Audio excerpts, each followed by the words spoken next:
കൂടുതൽ വാർത്തകളും വീഡിയോകളും കാണാൻ ഈ ചാനൽ സബ്സ്ക്രൈബ് ചെയ്യുക. കൂടെ ബെൽ ബട്ടൺ അമർത്തുക. എൻ്റെ ജ്യോതിഷ സംബന്ധമായ വിഷയത്തിലേക്ക് ഏവർക്കും സ്വാഗതം. ഞാനിന്ന് ഇവിടെ പറയാൻ പോകുന്ന വിഷയം ഹിന്ദു ആചാരങ്ങൾ സംബന്ധിച്ച ഒരു വിഷയമാണ്. അപ്പോൾ അരയാൽ പ്രദക്ഷിണം നടത്തുമ്പോൾ ചൊല്ലേണ്ട മന്ത്രമാണ്. അത് ഹിന്ദുക്കളല്ല, ആർക്ക് വേണമെങ്കിലും അരയാൽ പ്രദക്ഷിണം നടത്താം. ഇപ്പം മനുഷ്യനായി ജനിച്ച ആർക്ക് വേണമെങ്കിൽ നടത്താം. എന്നാൽ ഹിന്ദു ആചാരപ്രകാരമുള്ള കാര്യങ്ങളല്ലേ നമുക്ക് പറയാൻ പറ്റുള്ളൂ. അല്ലാതെ ബൈബിളിലും ഖുറാനിലും അരയാൽ പ്രദക്ഷിണം പറയുന്നില്ലല്ലോ. അപ്പോൾ ഹിന്ദു ആചാരം അനുസരിച്ച് അരയാൽ പ്രദക്ഷിണം എങ്ങനെ നടത്തണം? അപ്പം എന്ത് മന്ത്രം ചൊല്ലിയിട്ട് വേണം നടത്തണം? അതിനൊരു മന്ത്രമുണ്ട്. ആ മന്ത്രം ചൊല്ലണം, എന്നാൽ അതിന് ഫലം കിട്ടും. മൂലതോ ബ്രഹ്മരൂപായ മധ്യതോ വിഷ്ണുരൂപിണേ അഗ്രതാ ശിവരൂപായ വൃക്ഷരാജായതേ നമ എന്നാണ്. അതായത് അരയാൽ പ്രദക്ഷിണം നടത്തുമ്പോൾ നമ്മൾ ഈ മന്ത്രം ഒന്ന് ചൊല്ലിയാൽ ഏറ്റവും ശ്രേയസ്കരമാണ്. മൂലതോ ബ്രഹ്മരൂപായ മധ്യതോ വിഷ്ണുരൂപിണേ അഗ്രതാ ശിവരൂപായ വൃക്ഷരാജായതേ നമ. വൃക്ഷങ്ങളുടെ രാജാവാണ് ആര്? അരയാൽ. അപ്പോൾ അരയാൽ പ്രദക്ഷിണം നടത്തിയാൽ എന്തൊക്കെയാണ്? അതിന് പലവിധ ഗുണങ്ങളുണ്ട്. ഞാൻ അതിനെപ്പറ്റിയൊന്നും കൂടുതൽ വിശദമായി ഇപ്പോൾ ഇവിടെ പറയുന്നില്ല. അതായത് ബ്രഹ്മാവ് എവിടെയാണ് ഇരിക്കുന്നത്? ഈ അരയാലിൻ്റെ അടിയിലാണ് ബ്രഹ്മാവ് ഇരിക്കുന്നത്, അടിവശം. അതായത് കടക്ക. അതായത് മൂലതോ ബ്രഹ്മരൂപായ എന്നാണ് പറയുന്നത്. മൂലം, തുടക്കം, ഇല്ലേ?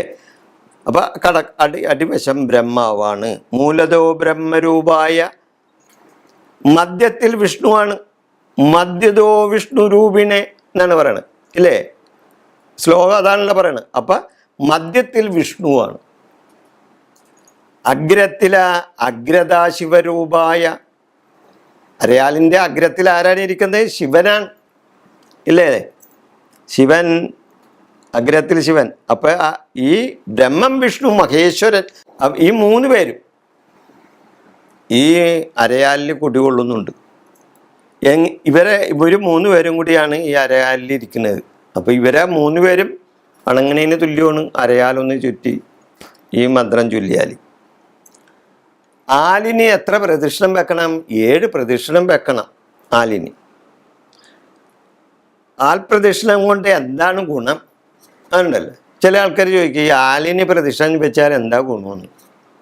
ഒന്നാമത്തെ, ആലിൻ്റെ ചോട്ടിൽ ഒരു 10 മിനിറ്റ് നിന്നാലുണ്ടല്ലോ, അത് നിന്ന് അനുഭവിച്ചാൽ അറിയാൻ പറ്റും. നല്ല ഓക്സിജൻ കിട്ടും. മറ്റ് വൃക്ഷങ്ങളെപ്പോലെയൊന്നുമല്ല അരയാൽ. ഏറ്റവും കൂടുതൽ ഓക്സിജൻ അരയാലയിൽ നിന്നാണ് ഉത്പാദിപ്പിക്കുന്നത്. നിങ്ങൾ സായാഹ്നങ്ങളിലൊക്കെ കണ്ടിട്ടില്ലേ? കുറേ വൃദ്ധന്മാരൊക്കെ അമ്പലപ്പറമ്പിലെ ആൽത്തറയിലൊക്കെ ചെന്നിരുന്ന് വട്ടം പറഞ്ഞ് ഈ കളിതമാശകളൊക്കെ പറഞ്ഞിരിക്കുന്നത്. അവർക്കത് ഗുണമാണ്. കാരണം ശ്വാസതടസ്സം അനുഭവിക്കുന്നവർക്കും അതേപോലെയുള്ള മറ്റുള്ളവർക്കൊക്കെ നല്ല ശുദ്ധവായു ലഭിക്കാനായിട്ട് ഏറ്റവും നല്ല സ്ഥലമാണ് ഈ അരയാൽ. അരയാലിൻ്റെ ചുവട്ടിൽ ഒരു 10 മിനിറ്റ് നിന്നാൽ മതി, നമുക്കൊരു ആശ്വാസം കിട്ടും. അപ്പം അതവിടെ നിൽക്കട്ടെ. അപ്പോൾ ആൽപ്രദക്ഷിണം കൊണ്ട് എന്താണ് കാര്യം? സന്താനദോഷം തീരും.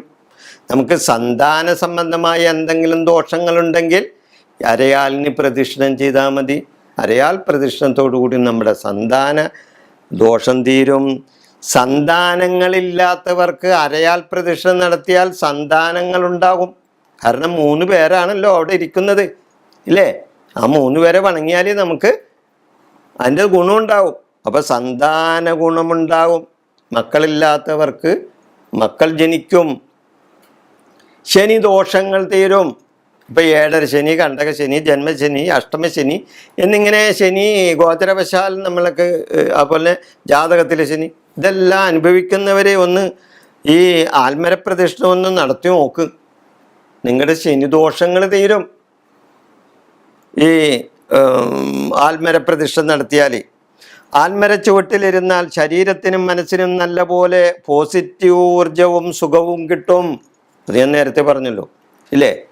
ആൽമര ചുവട്ടിൽ കുറച്ച് നേരം ഒന്ന് ഇരുന്നാൽ നല്ല പോസിറ്റീവായിട്ടുള്ള ഊർജം കിട്ടും. ആലിലകൾ മറ്റു സസ്യങ്ങളെക്കാൾ കൂടുതൽ ഓക്സിജൻ പുറത്തുവിടും. സയൻസ് പരമായി അത് തെളിയിച്ചിട്ടുണ്ട്. ആൽത്തറയിൽ ഇരുന്നാൽ ശരീരത്തിൻ്റെ ക്ഷീണവും മാറും, മനസ്സിന് സുഖവും കിട്ടും. അപ്പം ഹിന്ദു ആചാരപ്രകാരം അരയാൽ പ്രദക്ഷിണം നടത്തിയാൽ ഇന്നിന്ന ഗുണങ്ങളുണ്ടാകും.